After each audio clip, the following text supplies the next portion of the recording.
ખબરદાર, કોઈ કઈ પણ બોલ્યું છે તો લજ્જાને ક્યાં જવું અને કોની સાથે વિવાહ કરવા એ હું નક્કી કરીશ. લજ્જા અને અર્જુનના વિવાહ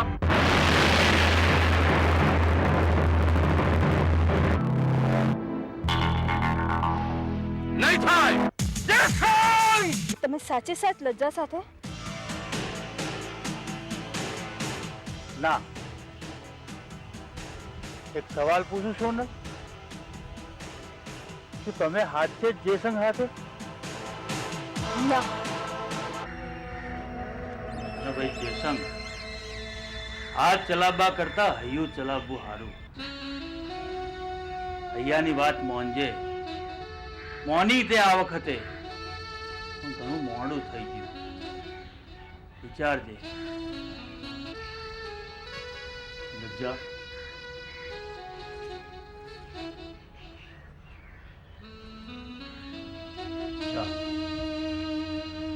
જા આ લોકો સાથે શહેરમાં જા. અર્જુનને એવું કોણે કહ્યું કે તારા અને રઘુ વચ્ચે? તને નથી ખબર? ના. તારા બાપુએ.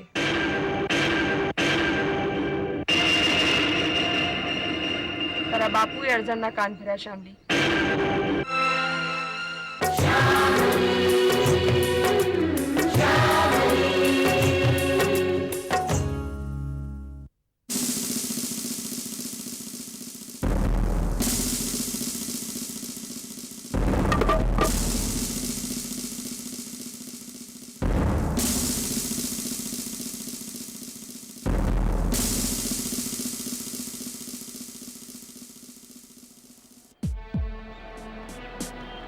માણેકપુર જઈને કાગળિયા લઈ આવ્યા છે.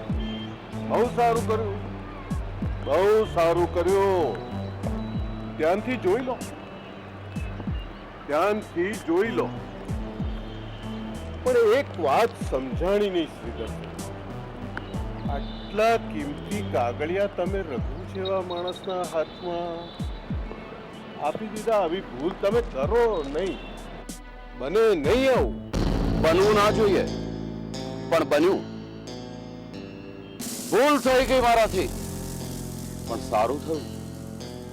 રઘુ મને વફાદાર નથી એ વાતની ખબર તો પડી ગઈ.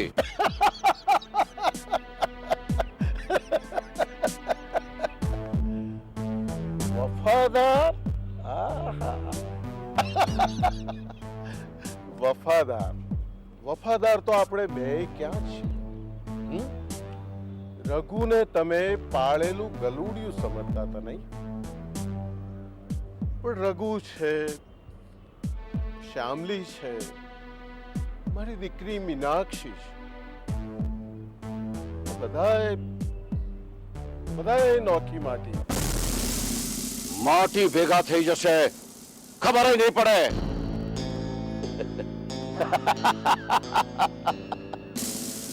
સેવંતી, રૂપિયાની તાકાતની તો તને ખબર છે ને? રૂપિયામાં તાકાત તો હોય છે, પણ રૂપિયાને થોડું લડવાનું છે. હારજીત તો માણસની થવાની. હે?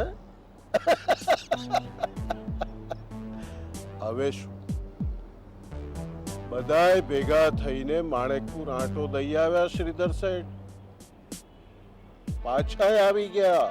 સુતેલા સાવજની પૂંછડી ઉપર પગ દઈને જગાડ્યો છે ને સાવજને. હવે જ લડાઈની શરૂઆત થશે. આપણે તમારી જોડે છે શ્રીધર શેઠ. હે? તમારી જોડે, તમારી જોડે. મર્ડર સિવાયનું બધું કામ આપણે તમારી સાથે કરી શકીએ.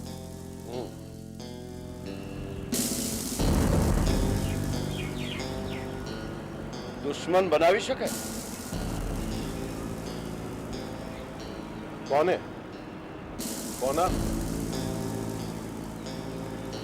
કેપી સરિતા, જમના, શ્યામલી, મસ્તિન લજ્જા અને અનંત મીનાક્ષી. એકબીજાના દુશ્મન બની જાય તો? પણ આખી વાતમાં અનંત અને મીનાક્ષી ક્યાંથી આવ્યા? મીનાક્ષી તો જીવ આપી દે અનંત માટે. તો કંઈક એવું કર કે મીનાક્ષી અનંતનો જીવ લઈ લે. શ્રીધર શેઠ, શ્યામલીના લીધે ઘણું બધું થઈ શકે એમ છે સેવંતી. ગભરાવાનું નહીં. આપણે ક્યાં વફાદાર છીએ? હા, પણ વ્હાઈટ કોલર માણસ તમે. અરે શું રૂઆબ હતો એક વખત તમારો? હે, અડધી ચા માટે લાચાર નહોતા તમે. કેટલું જીવવાનું છે યાર બાકી. હા,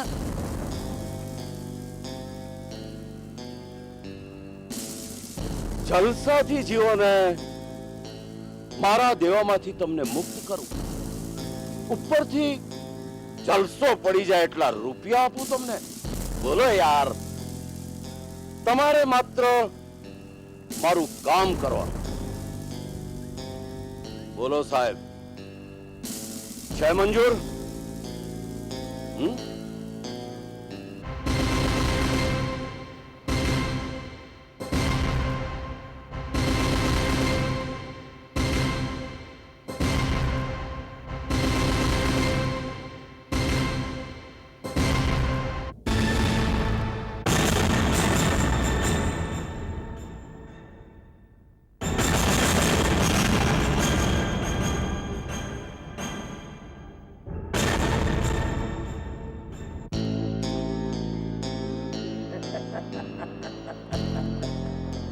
સેવંતી, તારી સાથે આવું થયું?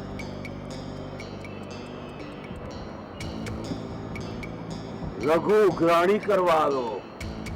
તે પૈસાની ના પાડી એટલે એને તને લાકડી ફટકારી. બહુ ખોટું થયું સેવંતી, બહુ ખોટું થયું.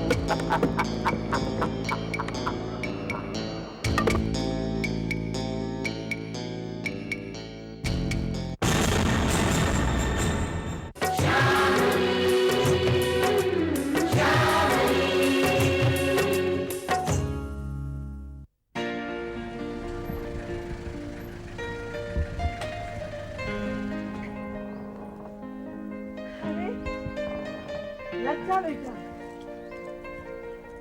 આવ આવ બેટા, આવ. કૃષ્ણ દીકરા, હા આવો જમના બેન, આવો. કેમ છો સરિતા બેન? આવો આવો આવો આવ બેટા, આવો આવ બેટા. હવે તમે બહુ યાદ કરતા હતા. હો, હા સારું થયું બેટા, તું પાછી આવી ગઈ હતી. કેમ છો જમના બેન તમે? મજામાં. તમે બધા કેમ છો? બસ બહુ મજામાં, પણ તમારી બહુ જ ખોટ લાગતી હતી. હા, તમને અમે બહુ યાદ કરતા હતા. હો, અરે પણ શ્યામલી ક્યાં છે? શ્યામલી ને, અરે શ્યામલી આવતાની સાથે જ કહે કે હું તો કેપી સર ને મળવા જઉં છું. એટલે એ ને મસ્તીન બાબા બંને કેપી ભાઈ ને મળવા ગયા છે. પણ શ્યામલી ભલે ગઈ કેપીને મળવા, પણ મસ્તીન બાબાએ તો આવી જવું જોઈએ. મસ્તીન બાબા અને લજ્જાને સાથે જોઉં છું તો કેટલું સારું લાગે છે.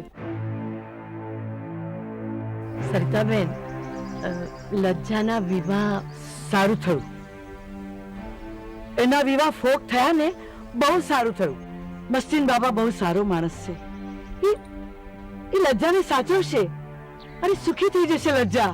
એક વાત કહું, માઠું ના લગાડતા, પણ હમણાં જ મારા વિવાહ ફોક થયા છે. એટલે બસ હવે થોડો વખત આવા કોઈ પણ વિચાર કર્યા વગર જીવવું છે મારે. પછી જે થવું હોય એ થાય. હું જાઉં.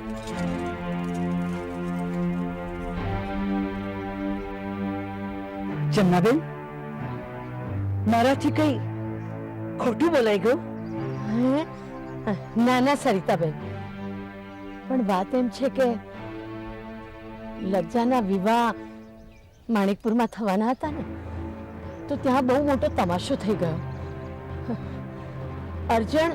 અર્જણ જબરદસ્તી લજ્જાને ઉઠાવી ગયો અને બધાએ એને બચાવવા ખૂબ પ્રયત્ન કર્યો. મસ્તીન બાબા અને અર્જણ વચ્ચે તો મારામારી પણ થઈ. ત્યારે બધાની વચ્ચે મસ્તીન બાબાએ કહ્યું કે લજ્જા મને ગમે છે ત્યારે લજ્જાના વિવાહ ફોક થયા. લજ્જા બિચારી બહુ દુઃખી છે. મસ્તીન બાબાએ લજ્જાના વિવાહ અટકાવવા આવું નહીં કર્યું હોય. શું? કઈ નહીં, આજ પછી લજ્જાને એના વિવાહની વાત નહીં કરીએ. બસ લજ્જા દુઃખી ના હોવી જોઈએ, એ ખુશ રહે એટલે બસ. સરિતાબેન, હા, તમારા મનમાં કંઈક જુદો વિચાર હતો અને તમે કંઈક બોલ્યા જુદું. વાત શું છે મને નહીં કહો? જમનાબેન, મને વિચાર આવે છે કે અર્જણ જો સારો છોકરો હોત, એને લજ્જા સાથે જબરજસ્તી ન કરી હોત, ઝઘડો ન કર્યો હોત, તમાશો ન કર્યો હોત, તો મસ્તીન બાબાએ આવું કર્યું હોત. એટલે તમે એવું વિચારો છો કે અર્જણ સાથેના વિવાહ ફોક કરવા માટે મસ્તીન બાબા અને લજ્જાએ આમ જુઠ્ઠું બોલીને વાત કરી? કદાચ, હા.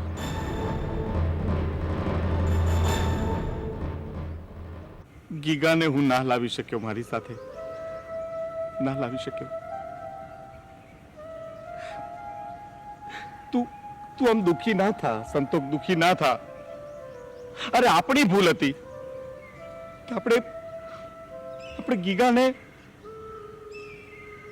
આપણો માની બેઠા. મને એમ કે ગીગો તમારી સંગાથે પાછો આવશે અને આપણને દીકરો મળી જશે.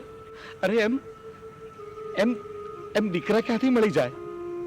ગીગાને મા બાપ છે સાચુકલા, જેને એમને જન્મ આપ્યો છે. અને એકવાર ગીગાને કદાચ આપણી સાથે રહેવાનું મન હોય તો એના મા બાપ કેવી રીતે હા પાડે? તો આપણે એકલા, સાવ એકલા. એકલા શાના? આપણે છે ને એકબીજાની સાથે. સંતોષ, આજ સુધી જીવ્યા એમ જીવી નાખશું. શું કામ સહારા શોધે છે? શું કામ? શું એક નાનકડા ગીગા વગર આપણે જીવી નહીં શકીએ? કેન્સર હતું મને કંઈક થઈ ગયું હોત તો તું ન જીવતે એકલી, સાવ એકલી. હું તારી સાથે છું તો પણ તું શા માટે તને એકલી સમજે છે સંતોષ? શા માટે? નહીં સમજો મને એકલી. તમે છો ને મારી સાથે, મારી ચિતાએ અગ્નિ આપવા સુધી. હા, તારી ચિતાને અગ્નિ આપવા સુધી તારી સાથે રહીશ. અરે ગીગાને હું મારી સાથે ના લાવી શક્યો એમાં મેં કોઈ ગુનો કર્યો? સંતોષ, માણેકપુર ગયો હતો ગીગાને લેવા માટે, પણ એના બાપને તું એકવાર જોવત ને તો જાણત કે આપણા કરતા ગીગાની એને વધારે જરૂર છે. મજૂર માણસ છે ગીગાનો બાપ. પેટનો ખાડો પૂરવા માટે જમીનમાં ખાડા ખોદે છે સૂરજને માથે રાખીને. આવતીકાલે ગીગો મોટો થશે, કોદાળી અને પાવડો હાથમાં લેશે અને કામ કરશે, બે હાથ વધશે. એક આશાએ એનો બાપ ગીગામાં પોતાની આવતીકાલ જુએ છે. સંતોષ, આપણે ખાલી ખોળાની વેદના છે અને એમને ખાલી પેટની સમસ્યા છે. અને જાણે છે સંતોષ, એના બાપ પાસે હું કોઈ દલીલ ના કરી શક્યો.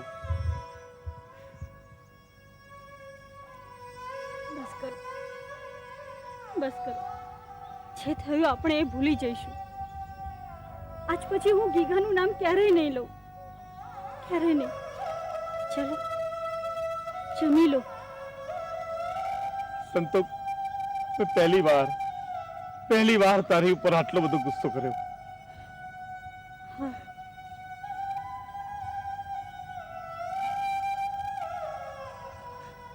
સંતોષ, હવે પછી હું ક્યારેય ગુસ્સો નહીં કરું. એટલે જ કહું છું કે હું ગીગાને ભૂલી જઈશ. તમને ગુસ્સે થતા, નિરાશ થતા હું ના જોઈ શકું. મેં ગીગા માટે હઠ કરી અને તમે એ હઠ પૂરી ના કરી શક્યા, એટલે તમે નિરાશ થયા, મારી ઉપર ગુસ્સો કર્યો. મારી ઉપર ગુસ્સો ભલે કર્યો, પણ તમે નિરાશ થયા એ મને ના ગમ્યું. આજે કદાચ પહેલી વાર તમે મારી ઉપર ગુસ્સો કર્યો હશે અને પહેલી વાર મારા લીધે તમે નિરાશ થયા હશો. સંતોષ, હું બધાયના હાથ જોતો અને કહેતો કે તમારી સાથે આવું થશે, અને અનાયાસે સાચું પડતું. માણેકપુર ગયો ને એ પહેલા મારાથી મારા હાથ જોવાઈ ગયા અને મને અંદેશો આવી ગયો કે હું ખાલી હાથે પાછો ફરવાનો છું. લગ્ન પછી પતિ પત્નીના હાથની રેખાઓ એકલા હાથોમાં અધૂરી.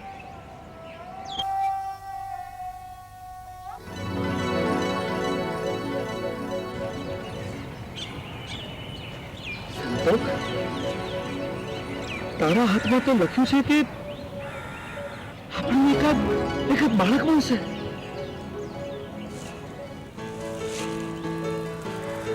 એટલે ગીગો પાછો આવશે.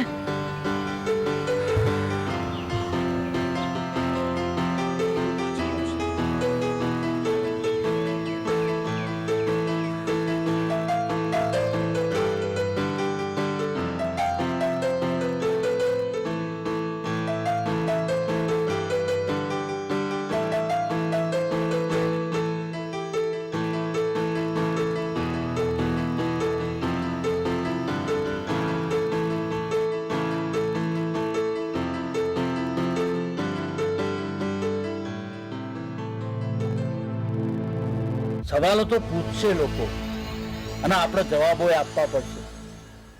આપણે એકબીજાને પસંદ કરીએ છીએ એવું જુઠ્ઠું બોલીને તારા વિવાહ ફોક કરીને મોણેકપુરથી આપણે અહીં આવ્યા. પણ હવે શું? આ દેશમાં પૂછાતો એકમાત્ર પ્રશ્ન આ જ છે કે હવે શું?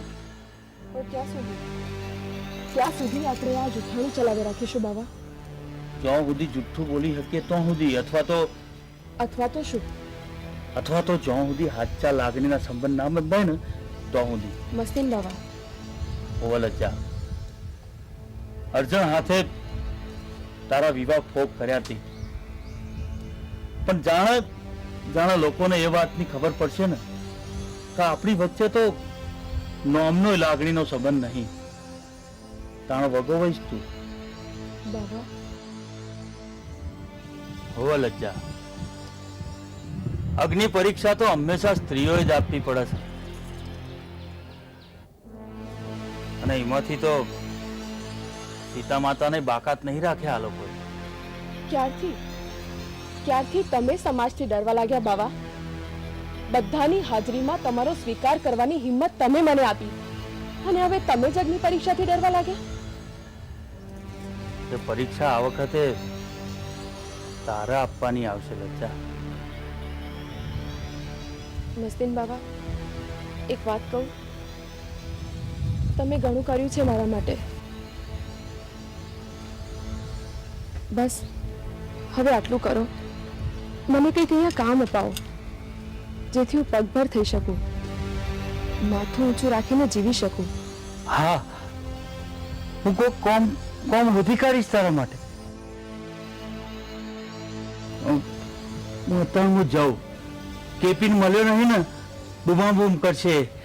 જાઉં. સારું, આવતા મોડું થશે.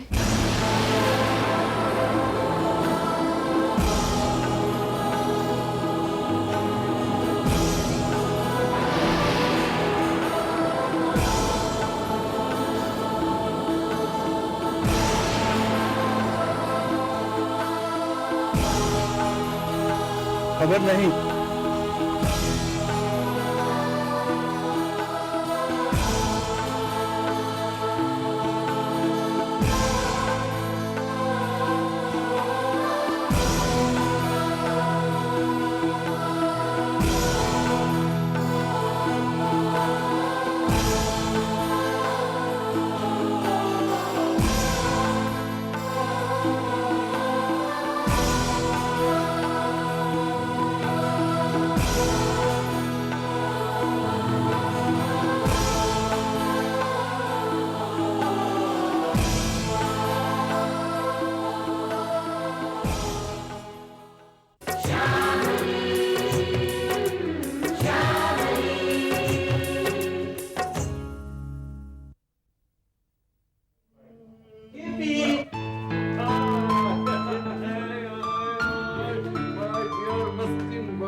કમલઈ કેમ છો તમે?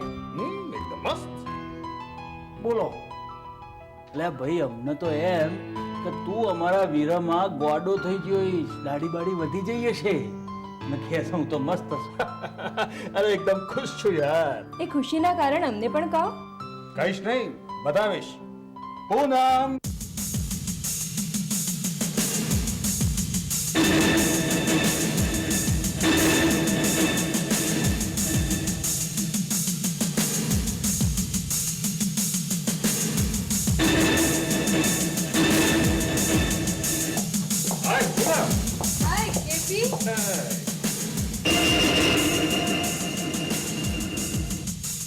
આ છે પૂનમ. પૂનમ આ છે મસ્તીન બાબા. અને આ છે શ્યામલી. ખરું ને કેપી? બિલકુલ. અને આ છે પૂનમ, બહુ સુંદર ગાય છે. મારી ખુશીનું કારણ. કેવું લાગ્યું?